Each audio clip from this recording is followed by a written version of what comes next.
sung by Ethel Waters, and I somehow feel that this song was inspired by that psalm. The smallest creature is not out of the range of the Creator's love. This one is called Dinner. The sparrow his eye is on, hops to crumbs he comes by, one at a time. Shy of the sun, he needs to dine. No, you don't have to. But anyway, no, the point is, these are very concise poems, so if you want to hear one again, just please ask for it. No, but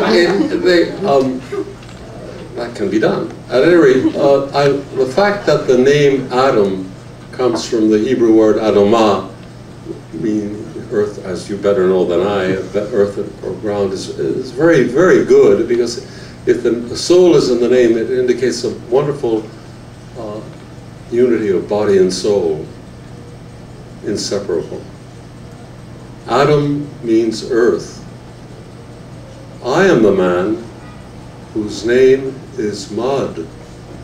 But what's in a name to shame one who knows mud does not stain clay he's made of?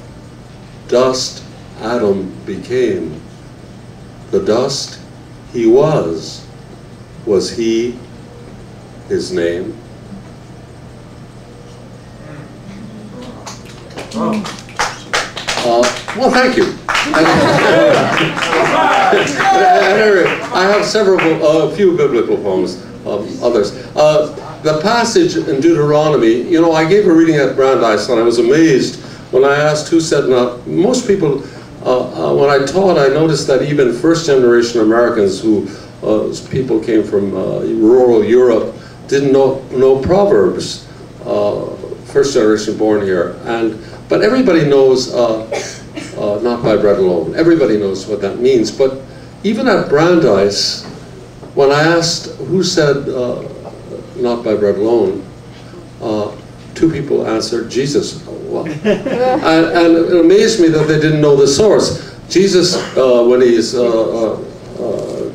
tempted by the devil to make up the stone of bread, he says, as professors do with quotation marks, he says, "For as it is written, man does not live by bread alone, but by every word that proceeds from the mouth of the Lord."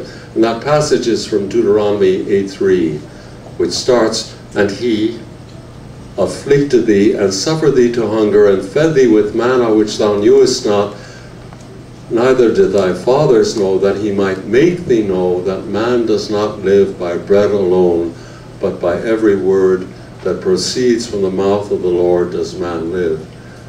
And I wrote this poem called Manna, and it was published in Harper's, and I insisted that they put the passage from Deuteronomy underneath so that people would know where it comes from. Manna. Very definitely our suffering is ascribed to God. He afflicted thee. Manna. Open your mouth to feed that flesh your teeth have bled. Tongue us out, bone by bone. Do not allow man to be fed by bread alone. I want to repeat that one. Yes, we've been mauled in that mouth. Now we're to be living by the word that comes from that mouth, reconstituted, rebuilt. Manna, open your mouth to feed that flesh your teeth have bled. Tongue us out, bone by bone. Do not allow man to be fed by bread alone. Apparently our suffering gives us a soul. And I noticed when the singers were singing that there's a lot of wonderful repetition with variation. I have a poem called Promised Land. At the edge of a world beyond my eyes beautiful, I know exile is always green with hope. The river we cannot cross flows forever. Another way of reciting it. Promised land, at the edge of a world, at the edge of a world beyond my eyes, at the edge of a world beyond my eyes, beautiful, at the edge of a world beyond my eyes, beautiful, I know exile. At the edge of a world beyond my eyes, beautiful, I know exile is always. At the edge of a world beyond my eyes, beautiful, I know exile is always green with hope. The river we cannot cross flows forever. The river we cross, we forget, we leave it behind, but one that is always there, the river that stops us, we don't forget. Oh, thank you. This poem got me into a lot of trouble. Now, I write longer poems, but also I have a lot of very concise poems. And a critic in the TLS didn't like this poem, and he quoted it in its entirety. It's 2 lines. I got tired of that. I got tired of that cliche. He hasn't fulfilled himself, or she wants to fulfill. You have to imagine a small, say, pot, a nice pot full of tea. A pot poured out fulfills its spout. And one more secular poem and one more poem that alludes to the Bible.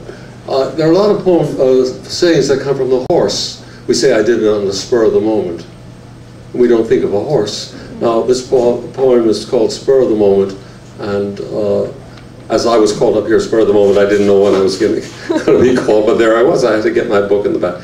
To show you that I have a book, although I don't have to read my poems. But incidentally, some people say to me, do you know all, it's a trap for my ego, do you know all your poems by heart? I said, no, I'm sure I forgot some, but I memorize other people's poems. William Blake may well be mentioned here. I spoke to the mayor of Jerusalem once. I said, why don't they have a William Blake Street here as well as a Mozart Street? William Blake, mock on, Voltaire, Rousseau, mock on, 'tis all in vain. You throw the sand against the wind and the wind blows it back again. And every sand becomes a gem reflected in the beams divine. Blown back it blinds the mocking eye, but still in Israel's path doth shine. The atoms of Democritus and Newton's particles of light are sands upon the Red Sea shore where Israel's tents do shine so bright. That's William Blake. Now, the last poem I'm going to recite alludes to a scene in the Bible where David is described arriving in Jerusalem, dancing in front of the ark as they're bringing it in. Michal, his wife, sneers at him from the palace window because of his unruly, unkingly behavior, dancing among his soldiers.